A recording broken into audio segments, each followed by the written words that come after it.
Muy buenos días. El día de hoy estamos de fiesta. Y es que sí, este día es una fiesta muy importante y muy especial. Y con mucha tristeza todavía he descubierto que para muchos es como una fiesta nueva porque no sabían que existía.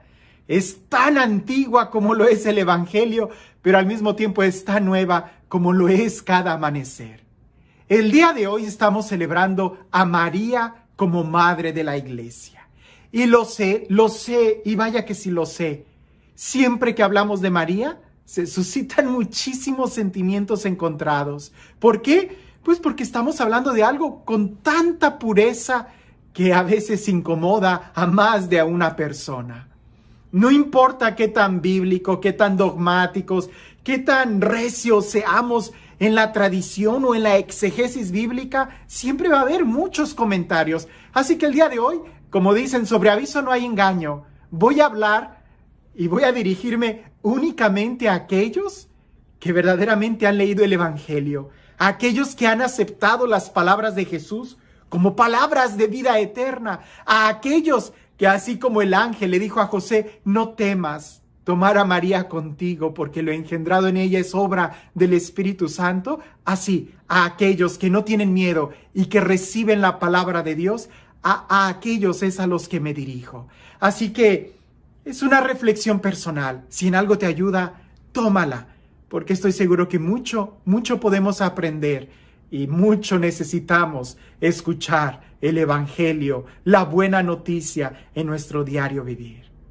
Dice así el Evangelio.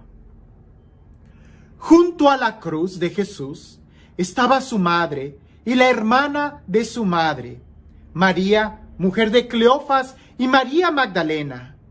Jesús, viendo a su madre y junto a ella al discípulo a quien amaba, dijo a su madre, mujer, ahí tienes a tu hijo. Luego dijo al discípulo, ahí tienes a tu madre. Y desde aquella hora, el discípulo la acogió en su casa. Después de esto, sabiendo Jesús que ya todo estaba cumplido, para que se cumpliera la escritura, dijo, tengo sed. Había allí una vasija llena de vinagre. Sujetaron a una rama de hisopo una esponja empapada en vinagre y se la acercaron a la boca. Cuando tomó Jesús el vinagre, dijo, todo está cumplido, e inclinando la cabeza, entregó el Espíritu. Los judíos, como era el día de preparación, no querían que quedasen los cuerpos en la cruz el sábado, porque aquel sábado era muy solemne. Así que rogaron a Pilato que les quebraran las piernas y los retiraran. Fueron pues los soldados y quebraron las piernas del primero y del otro crucificado con él. Pero al llegar a Jesús, como lo vieron ya muerto, no le quebraron las piernas, sino que uno de los soldados le atravesó el costado con una lanza y al instante salió sangre y agua. Vaya evangelio para hacer un día de fiesta, ¿cierto? Nos vuelve a llevar a aquel momento donde Jesús está en la cruz. Pero es que efectivamente ese momento es algo que no debemos de olvidar, porque para eso había venido Jesús, para salvarnos, para acercarnos a Dios, para romper las cadenas del pecado, y eso se da en la cruz. El grito de Jesús en la cruz es un grito de dolor, es un grito de victoria. ¿Por qué? Porque ahí se ha cumplido todo. Ahora dicen que los mensajes más importantes siempre se dejan al final. Jesús ya había dado su palabra, ya estaba dando su sangre ya estaba corriendo en los clavos, en el madero. Jesús ya había hecho tantos milagros, ya se había entregado tanto, que al final dejó algo muy importante, dejarnos a María como su madre. Pero antes de empezar a poder desmenuzar esto, es importante que veamos algo del contexto. ¿Qué sucedió? ¿Qué está pasando ahí? Gramaticalmente, Jesús lo dice y lo repite 2 veces, la misma idea. La misma idea en 2 direcciones. Pudiéramos decir de María a Juan y de Juan a María, porque parece que la encomienda que Jesús está dando tiene dos direcciones. Si la intención de Jesús fuera únicamente que cuidaran a su mamá, porque él va a estar solo y le preocupa, no tendría caso que repitiera la misma idea, ni siquiera en la forma en cómo lo está diciendo. Vemos nosotros que la intención de Jesús es mucho más allá que únicamente el encargar a su mamá a alguien. No, hay mucho más. Por eso es importante que nosotros podamos analizar el contexto del Evangelio. ¿Quiénes son las personas que están ahí presentes? ¿Quiénes son las personas que están ahí presentes? Porque resulta que ahí también está María Salomé, la mamá de Juan. Entonces, el por qué Jesús le dice a Juan, he ahí a tu madre, si allá estaba su mamá. No, Jesús no está hablando de una manera tan simplista como, por favor, cuiden a mi mamá. No, va mucho más allá. Tampoco está dando algunas normas de, no sé, cuestiones legalistas, ¿no? Cuiden a mi mamá, aquí te entrego a mi mamá. Pues si allá está la otra mamá de Juan. Lo que Jesús está haciendo es algo trascendente, igual que su cruz, igual que sus palabras, igual que su sacrificio. Lo que está haciendo va a tener un eco y una repercusión. Y los primeros cristianos lo entendieron perfectamente. De ahí que continuamente se haya transmitido esta idea, este mensaje. Y más que un mensaje, más que una idea, es una experiencia que el día de hoy tú y yo podemos hacer.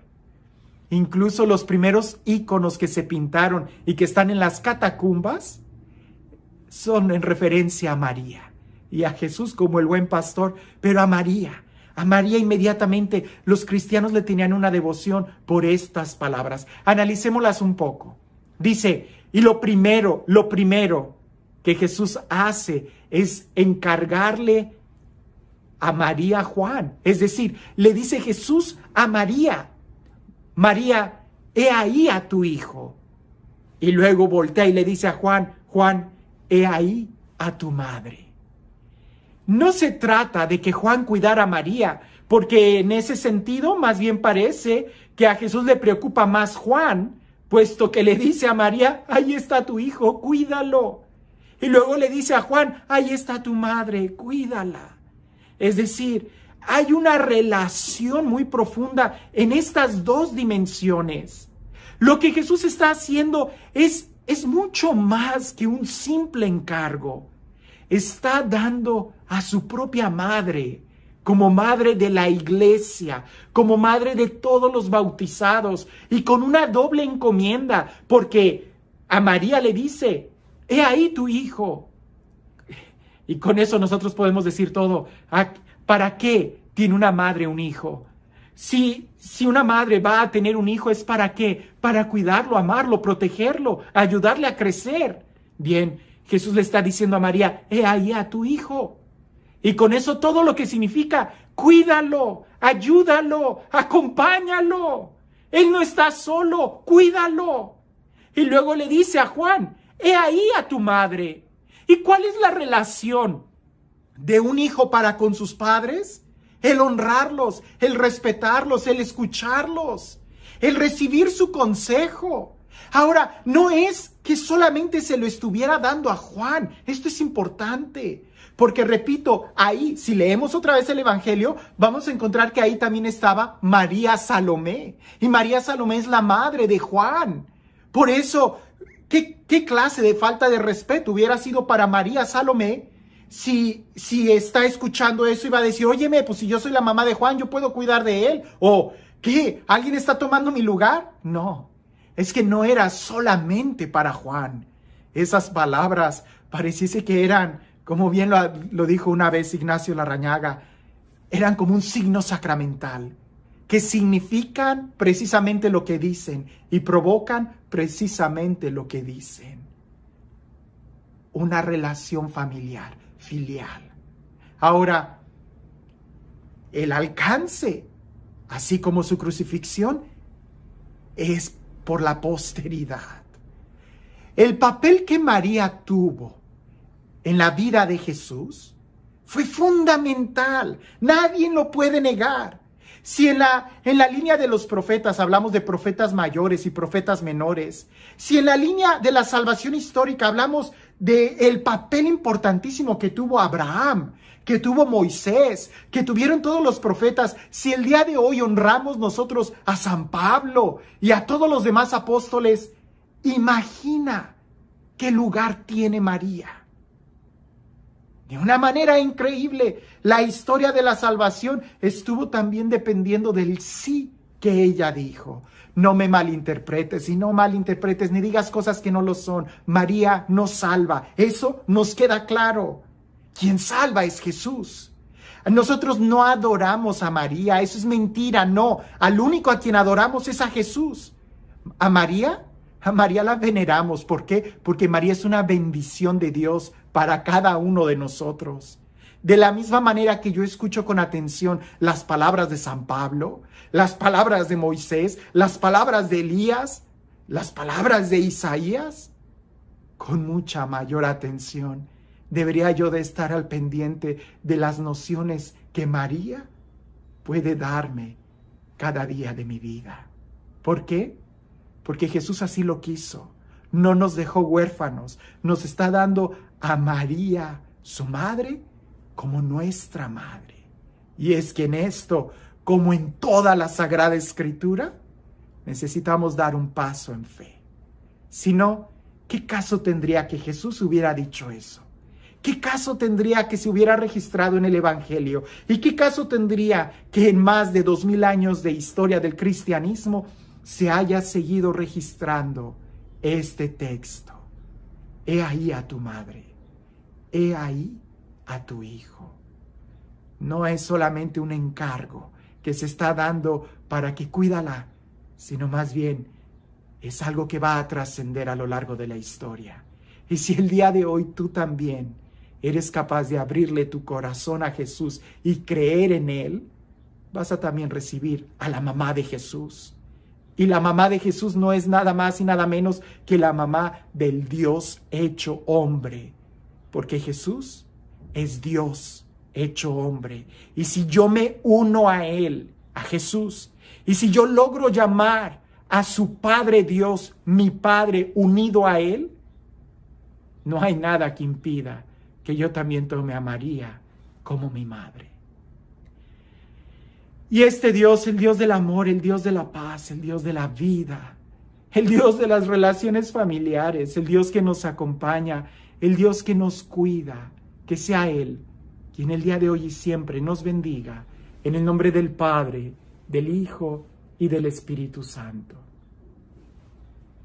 Cuentan por ahí que es un secreto a voces, pero dicen por ahí que solamente el discípulo amado es quien se lleva a María a su casa. El día de hoy también así sucede. Solamente los discípulos amados, los cristianos amados, son los que se llevan a María a su casa. ¿Y tú quieres ser un discípulo amado? Lleva a María a tu casa.